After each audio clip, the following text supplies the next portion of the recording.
Welcome back, everyone, to Profluent Sports. This is a fun one for me. We have Ed on today because usually they're the ones helping set up a bunch of companies and get them on the podcast. But today we wanted to flip it on its head. So, Ed, appreciate you hopping on, and a lot of good stuff to learn from you guys and what you guys are doing at Hot Paper Lantern.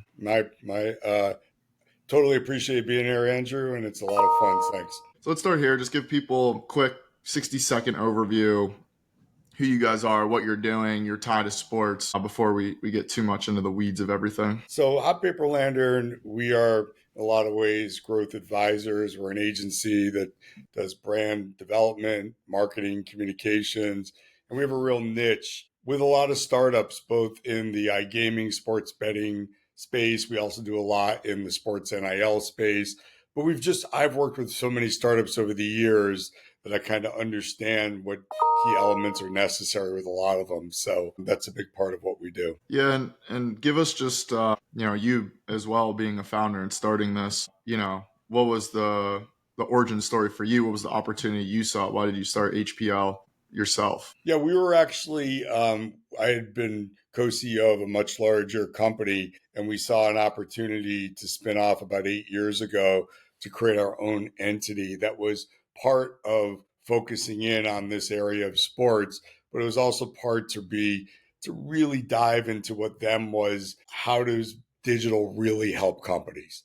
Not if you're just a digital company, but how can you leverage digital marketing, communications, building community, all that. And I think we became a real stalwart of that type of work, basically. Yeah, and what interests you? I know this is time flies anymore, so I don't always know how to put a place on it. But more recently, which I don't know, it could have been 5 years ago, 10, but nonetheless, we'll just say you guys launched the sports side of HPL that wasn't always there from the beginning. What was the opportunity you saw in that to be like, hey, sports is taking off. There's a lot more opportunity for us and our services to impact the space. I mean, we really saw it started with, I guess now 7 years ago, when in sports betting, when PASPA was repealed, right? And so as an entrepreneur, as a CEO, and I'm very entrepreneurial and I have a leadership team, we're always looking for what's next, but what's next can't be like crazy fly off the handle.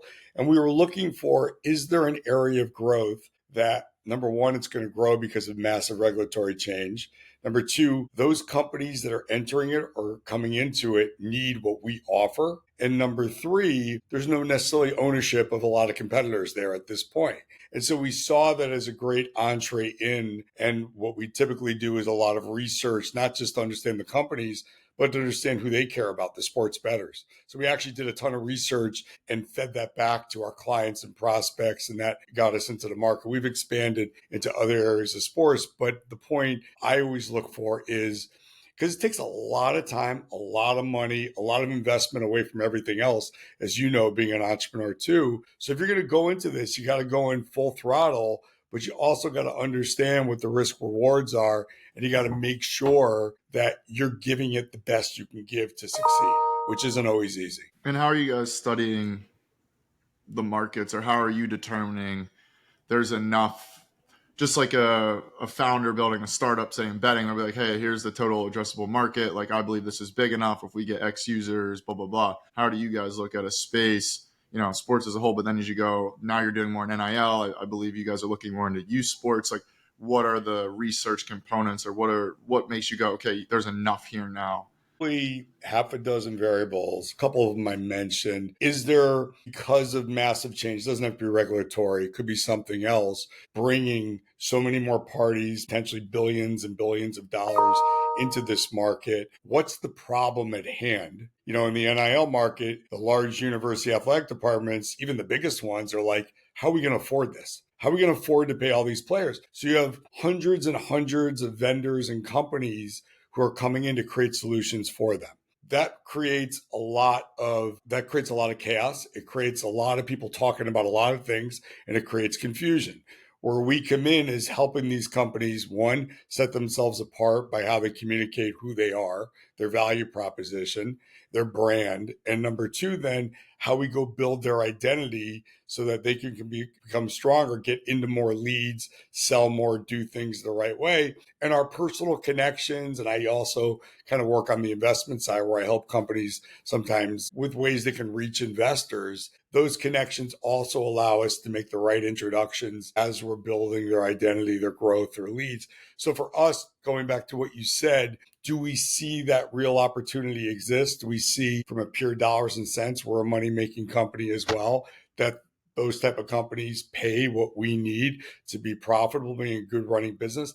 It is the kind of work we do really well, and we think we can do better than others, basically. That's a lot of it. And we've done it a couple of times now. We don't do it like over and over again just to do it, because once you're in, then it's how you build. But you have to also just be ready that things shift and change quickly. So how are you going to adjust, basically? Right. And from as you're entering a new space, so like you're entering sports, if usually it seems like you guys will be first movers, right? Or close to first movers of identifying a hot area that's going to need. What's then the education you use, or what is, I don't want to say pitch, but like what are you doing to educate them and make a lot of these groups that have never worked with services or never done anything with a group like HPL, like why this is the opportunity, why you need to do it, because it's not like, again, in sports now people get it. They know they need something like you, but if you're entering a new area, people probably don't even know it exists or to use it. I would agree. I mean, even when we got into sports betting at that point, so much of the market was legacy, right? It was people who might have been in this market for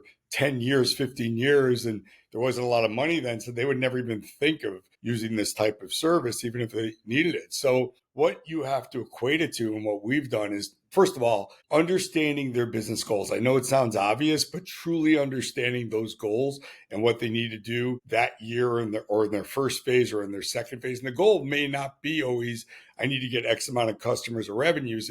Might be, I have to show traction so I can get my next round of capital. Right. And so understanding that and then equating it to, can we be the partner that can help draw the right attention or bring the right people to the game to solve that problem? Whether it's an end customer, it's an employee thing they want to build, they need to create more capital or build more capital, whatever it is, that's what we're looking at. And then what we're simply doing is educating them about, here's what this can happen through this process. Here's how it works. Here's the timing. Here's the cost. And here's why this makes sense for you. If we truly believe it. If we don't believe it, then we probably aren't in that market for long. And then as you start working with these companies, and actually I'm going to pull back one step. And this is where, like I always say, people that listen to the podcast, consume all our content, they got a lot of good tidbits. You can get ahead. But I've found that, and this is especially true for investors, the more people like yourselves the better information you'll have, the better decisions you can make. What you guys do, you really have a true information advantage because you work hand in hand with a lot of these companies and you learn about their competitors and you see the whole space and you're vying to get attention. You're essentially becoming a part of them. So anyway, that's a tidbit. And then what have you seen the best leaders, founders, or groups that you're working with? What do they then do, as you came into sports betting? And I'm sure there's some companies you work with that you still work with that have become huge. I think like Sport Radar is one. They were pretty big when we started working with them, but they're pretty big. Better and better. Yeah. But huge. And then I'm sure there's some that maybe fall off in 6 months, a year, maybe even less. What's that separation from your lens? I think there's a number of reasons. I think that I'll just name a couple of them. You nailed it actually in your tidbit.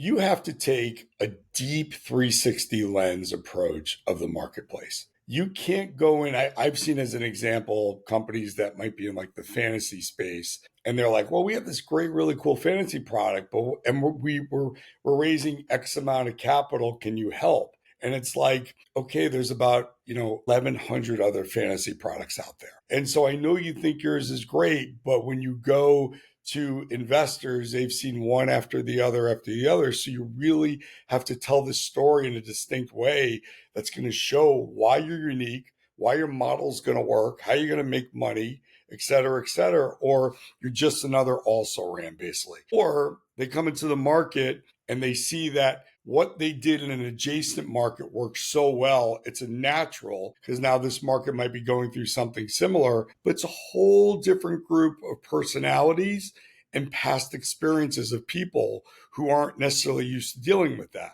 So the first thing I would say is truly understand the marketplace, your prospect, your customer. And it is about talking to as many smart people in that place as possible, going to the conferences, meeting up, reading a lot, and questioning a lot of different things. Once you're at that point, then I would say, the next thing really is, and let's say you've even raised capital, and let's say you're bringing on people and you're excited to go. I would say the obvious thing is you have this unwavering commitment to do whatever it takes, right? And I could probably turn the tables on you, Andrew, as a successful entrepreneur with how many things go wrong in a year. How many things make you zig, make you zag, make you frustrated, make you tired? I think probably people would say the number one thing that they see is raising capital. That's very difficult, but there are a lot of things. You have to have this unwavering commitment that you are going to keep going and you're going to find a way.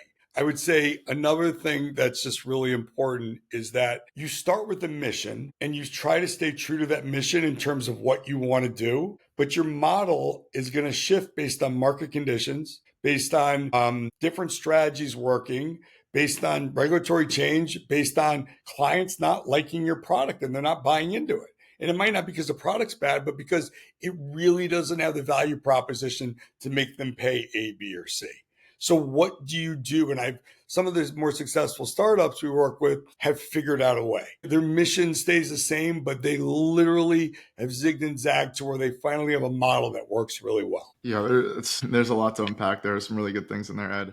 And I appreciate the shout out. And I say from my lens, because one of the hardest things I had to do was go from a personal brand to a company. And so that was a very hard transition of, you see a lot of people, cool, they put out stuff people like, but it's just like them. Like there's nothing to fall back on in that transition. I always say I've made every right decision. I always tell people, well, we've made every right decision. But that was after making, 5 bad decisions that eventually led us to the right one. So it's like, yeah. But on that point, from a storytelling lens, it's so important. That's what you guys do best. I feel like personally, actually, I don't know if you know this even, but I think, yeah, like profluence actually means to tell a story in an abundant way forward. So it's always been a big part of my thing of like stories. How do you tell stories? It moves people. Like I go to church every Sunday and there's one priest that he crushes it because he tells good stories. And there's one that's like, it's kind of boring because he doesn't.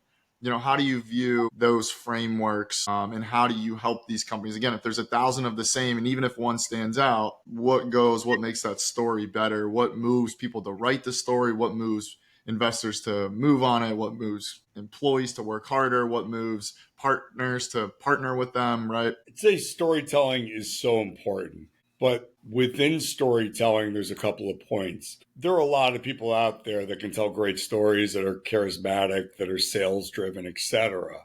But then when they go to sell the story 3 months from now, do they have results or data to back it up? Are they telling us the story in a way that's real and makes sense? Whether they're telling it to employees and consistent in that, or they're telling it to customers or the media, whoever it might be.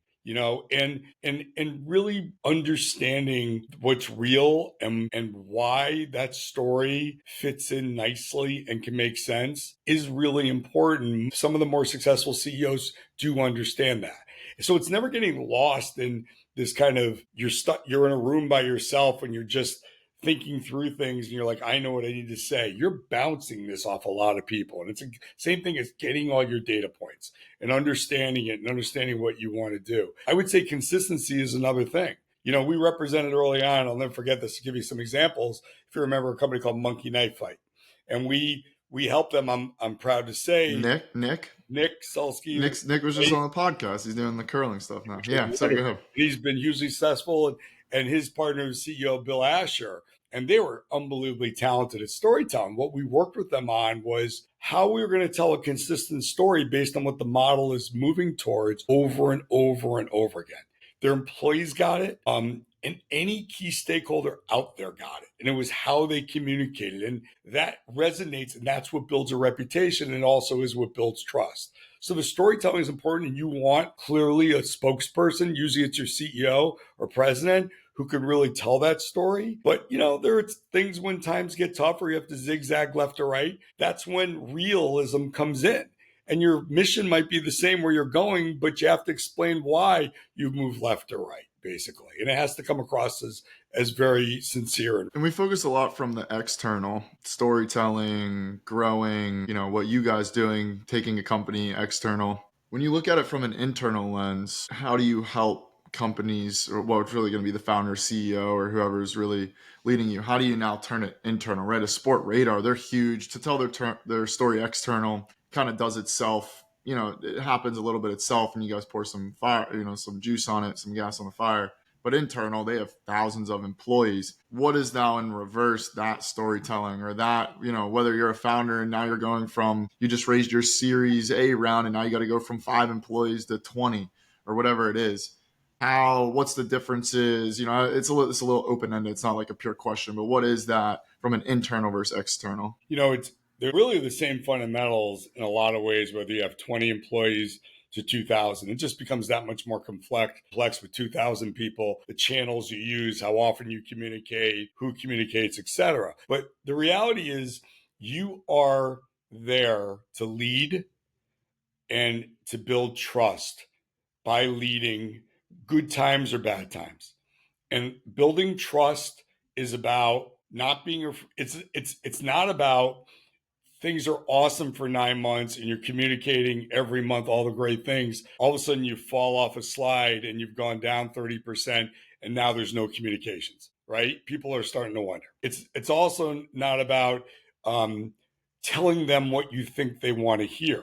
It's about a couple of things. One, consistency in no matter what. Even if you're someone who is not a great storyteller, you're nuts and bolts, straightforward, you don't talk really well when you do it, they want consistency. And think of the companies you work for too. Everybody wants consistency and they want to be able to trust you. I would say the second thing is, as you're starting to get bigger, it's about how, and this goes to operations, but everything else, how are you looking to delegate in the right way? And who are you building in your staff so that as you communicate, that it's cascading through your organization the right way, through the right mediums and you're not tone deaf. That's the most critical thing. So if you're communicating in a vacuum versus you're out there talking to groups of employees, or if you're a smaller company, employee by employee, and you're seeing your teams talking to them, it's the same thing as external when you're telling your story, because you have to understand the market. You need to understand your employee base and what matters to them, what motivates them. And that goes to also probably the ultimate goal here is, what type of culture do you want to build? And as you're looking at it as your end goal, or who you are and what you want to keep, what type of communications, tone, how often, style are we going to use to be able to make sure that culture sticks? It's interesting on the 20 to 2000, the fundamentals are the same. I guess that's encouraging to hear. I don't know, maybe there's some ego in that, but it's encouraging to hear. I'm saying for myself, of like, just to go, oh, like as you scale, it's not too much. Here's the crazy thing, and I ran a company that was a couple hundred people larger at what point, and we've scaled to a large size, and I've been medium sized as well. There are certain numbers, regardless of the company. You get to about 30 people, 35 people. And now you have to look at a different structure of how you manage and how you communicate. Because now you have, it's not 8 people, it's not 12, it's not 16. Then you get to 50, 60, 70, it becomes different again. And so you're learning, you might be bringing on a consultant who's done this before, or your team might have done this before, but you're still trying to build the same type of culture and you're still seen as the same CEO in terms of who you are and your style. It's just that you go about it differently based on the growth sizes of your company, basically. Yeah, that's interesting. And on that, Ed, and I'm sure maybe you don't struggle with this, but it's something, and I don't want to say I struggle with it, but the more you build, or the more that you do, the more opportunities you see, and the more, flashing, I'm looking for the word, like shiny gold, with something, shiny objects you see. One of my senior people, a partner, Mike Adorno, calls it, don't go chasing waterfalls. Yeah, that's great. Right. How do you guys avoid that? How do you figure out where we're going to stick in our lane. How do you, also for any companies you're working with, how do you go, hey, I know we're not completely on the internal. Sometimes we are, but like, stay here. I would say it's easier for me because these are real gray hairs. So I've been through this for a number of decades, but I made the same mistakes early on that a lot of entrepreneurs, where you're right, it's that shiny object. Someone's coming to you and they're saying, hey, I want to partner with you and you can make all of this opportunity and money and so forth. And here's what we can do. And you have your focus, you have your blinders on, but all of a sudden this looks really good. And now you're thinking through it. Maybe something else also comes to you on the other side. I think the number one thing is don't jump at anything, right? You have to be able to go through a process where you're truly assessing, and you probably need to lay down some key variables you're looking at not blindly, excuse me. You're looking at generically regardless of what comes along. Okay. And then hopefully you have a good team, a good partner, good people you can talk to, an advisory board, because they're giving you different perspectives of why they like it, why they don't, or what else you should do to research this opportunity and maybe take baby steps to do it, or whether you go full blast because it really is something great. I think that companies that are startups that go through early phases, it's one of their biggest traps that they got into the business to do this and they have their blinders on and they're going down the highway, and all of a sudden they see something shiny go off on an exit and they follow it off, and they're not getting back on the highway for another 6 months or ever. And so you just have to really have the discipline and fortitude, and also other really good minds around you who've been there, to think it through and say, probably the biggest thing, what's the risk reward? If I go after that, how much investment in people, time, and anything else, dollars, is this going to cost me? And what's the real reward, and how can I quantify that versus the risk of going off my core business and taking people off that, basically. Now, I'll say on the other hand, just to add to that, sometimes businesses don't catch up to the fact that the market's changing and their strategy has to change. And so they're making a lot of money or doing really well, and that market's changed and they think they can just keep doing it. They're looking out there and seeing things, but they end up becoming, they wish they were this big, but they end up becoming the Blockbuster to the Netflix because they don't change, basically. And so you do need kind of be always talking and always looking, but just having a really smart discipline to how you're going to go after these things. Yeah, I like that. You work with, I'm sure, some young founders as well, or just right now, sports is hot, and there's a lot of people trying to come in.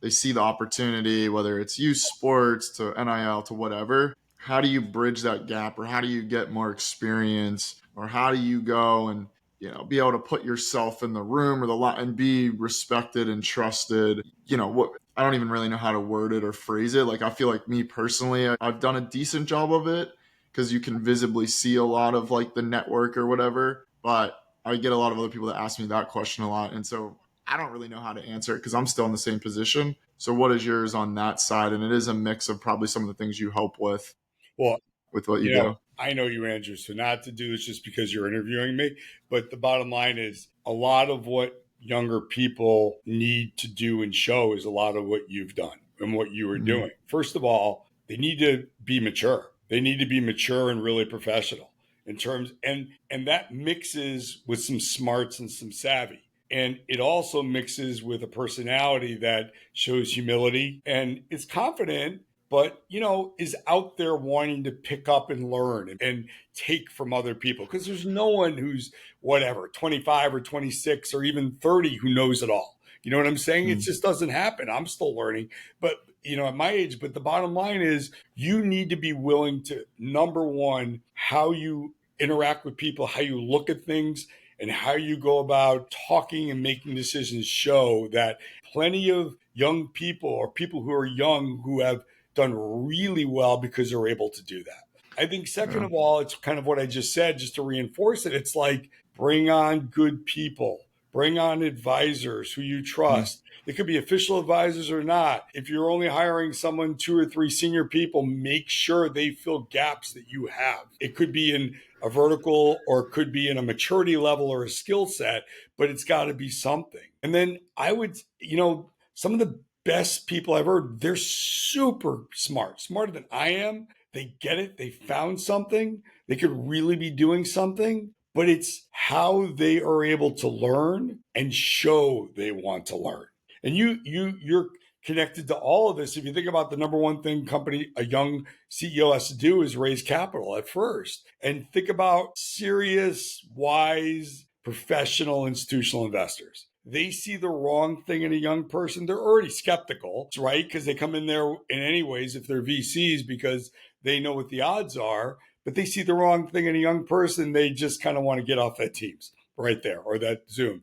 And so it's literally all about how that person's able to do it and then means it, in terms of getting that advice. Some of the best companies we've worked with over the years, I've been called out by founders and CEOs. They're like, I've heard of you, or someone told me to reach out to you. I know you do A, B, and C, and you advise a lot of companies.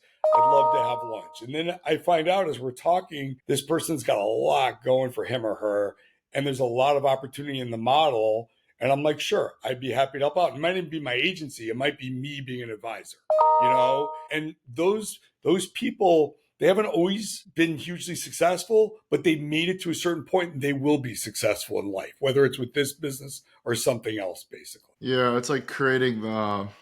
Someone described this to me well. There's two ways to describe it. It's like climbing the triangle, which is what podcasting is, and I've always viewed it of like you're trying to like grab the breadth of it, and then I want to say the other is like the surface area. You're spreading your surface area so wide that eventually something's going to hit. Last thing I want to end on, you guys, for people that don't know, on your website, and I just want to pull up your hotpaperlantern.com slash Oh, God. We also have a digital sport website. Either one you can pull up. Okay. Well, I was just going to say, like, you, and I don't know if I've ever told you guys this, but you have an insights tab. And one of my big things, obviously, I'm heavily focused in sports, but a lot of my learning comes from I try to read AI stuff, text. Like, I read a bunch of different things and then try to bring it back to sports because I feel like I have sports covered, better than 99.9% of people. But those other things, I'm not. You guys have a bunch of cool insights on there. You've done some stuff in sports. You actually recently talked about data centers, which I've been reading a lot about, as a lot of people in tech have told me it's a big thing to keep an eye on. But anyway, before spreading that too wide, what are some areas, whether in sports or outside or close or adjacent, that you're paying attention to, Ed, that you find interesting that other people should be aware of, since you guys are spread pretty wide from a surface area lens? Well, I think on the sports side, it's kind of where sports and entertainment and technology have collided, right? You can Yeah. do, if you didn't have this, it wouldn't matter. And because of that, it's like limitless in terms of what fans, what consumers want, what you're able to bring them. You and I could list 50 different ways and new things that are out there. So that obviously is a hugely growing area because they're not separate categories anymore, a lot of them. And so there's a big part of that. You mentioned another area which is totally separate, but if you think about it, data centers, but what it's really about is energy and power. And are we running out, right? Because of AI and other reasons, but it's mainly because of AI. And if you just watch CNBC or anything else, they almost have a show on every day because the US is running out of power. They have plenty of places to put data centers. They don't have the power. So they're looking at wind and nuclear will eventually come and so forth and other other energy sources. But like, because that need exists, what happens when there's pain? There are going to be so many different types of companies and organizations entering that market to try to solve that pain. And if you're a company like us that builds brands, helps companies acquire users, customers, all of that, and figures out what the brand needs to stand for, these companies, it becomes chaotic when too many come in. That's where we often play. So I would just say there's nothing bigger than the energy market. Even sports dwarfs towards that. But it is interesting to see how every 3, 4, 5, 10 years, you have another big player, and you always have to ask why and what does it really mean? And is this going to last? Is this a trend? Some things are fads or trends, then they go away. Other things like, hey, if we don't have power and you and I aren't talking right now, that's not a fad. You know what I'm saying? That is for real in terms of where this is going to be. It's just that whole market's going to change a lot over the next couple of years. Yeah, it's interesting. And I heard someone say today they've invested in tech for 30 years and they were just Like when you speak of mentors, like a lot of mine run big private equity funds or venture funds in completely separate areas. And the BU, Boston University Alumni Network, has been awesome for me to tap into that. And you have that initial, base to build off of. But the one guy was saying, and he was early in a bunch of actually sports companies, but also tech companies. And he's like, it's a race to zero for large language models, LLMs, to become free, because it's essentially going to become the new Google search. It's going to be LLMs. And so like, but they're all charged, but the data centers, he's like, you got to peel back 5 layers. So a lot of what you said, and then it all like energy top, and then you have the LLM here, but then it's the chips and the data centers. And so it's super cool. I always urge people to try to study chains, or I think Elon Musk calls it like first principles or whatever of, and that's why sports is interesting, right? Because who cares what happens on the tech side? The layer one side of sports, the going to games, participating in games, that will never go away. Right. And so it's why it's such a hot area. So, Ed, I don't know if you have anything else you want to add. If not, where can people find out more about you guys? Obviously, we'll put the links and descriptions and everything. Yep. But So I totally appreciate having me on. It's always fun talking to you as well. I would just say, if you are a startup, we talked about a lot of things you need to be concerned about, as you build. I would just say, like, if you're a CEO of a startup, like we call it, like, are you a baller? Are you willing to do what it takes? And that means if you're half an introvert, now you're not. You're an extrovert. You're going out there and really doing it. And those are the people that I find tend to create the most successful organizations when they can be successful. So that it's really interesting. And we work with those people a lot. And then we are www.hpldigitalsport.com, and you can post it. And if you're interested in us, you can easily find me on LinkedIn, and totally appreciate the time spent here today. It's always fun doing this and talking about it. appreciate it. It was great.